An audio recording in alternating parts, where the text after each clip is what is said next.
చూడండి, ఇక్కడ ఒక చిన్న గోతి దువ్వాను. ఎందుకు దువ్వాను అనేది ఇప్పుడు చూపిస్తా మీకు. ఇదిగో ఆ గోతి తీయడానికి కారణం ఇదేంటంటారా, మందార చెట్టు పెట్టి 1 year పైనే అయింది, కానీ ఇప్పటి వరకు ఒక పువ్వు పూయలేదు.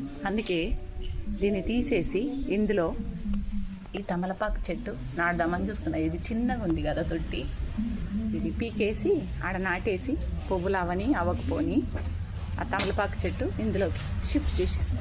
షిఫ్ట్ అయినాక చూపిస్తా, ఓకేనా? ఇదిగో నిమ్మకాయ పులిహోర చేసి గింజలు వస్తే ఇందులో పెట్టా. అవి కూడా ఇందులోనే ఇగో మొలకెత్తినాయి. ఇటు రెండు ఇవి ఉండడం వల్ల పూలు పూయట్లేదేమో అని ఈ నిమ్మ చెట్టు కూడా తీసేసి వేరే దాంట్లో పెట్టేస్తా.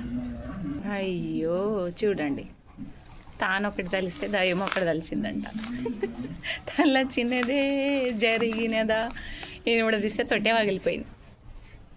ఇది కథ. కొత్త తొట్టి కొనాలి. ఇక నేను ప్రస్తుతం ఈ మొక్క అయితే పెట్టేస్తా, ఆ చెట్టు దాంట్లోనే ఉంచేస్తా తమలపాకు. ఇంకేం చేస్తా, ఏం చేయలేను. 10 సంవత్సరాల తొట్టి మా వదినిచ్చిండే పాపం.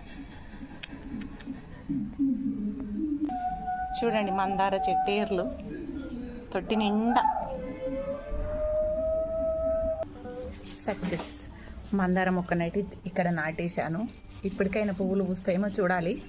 ప్రస్తుతం తమలపాకు చెట్టును అది తొట్టిలో ఉంచుతా.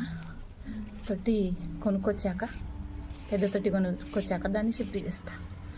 అమ్మయ్య, ఇంత కష్టపడితే నా తొట్టి పగిలిపోయాయి. ఎలా ఉంది నా వీడియో?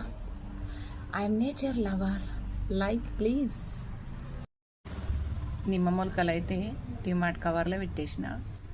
ఊరు వెళ్ళినప్పుడు ఊరికి తీసుకెళ్ళి నాటుతా.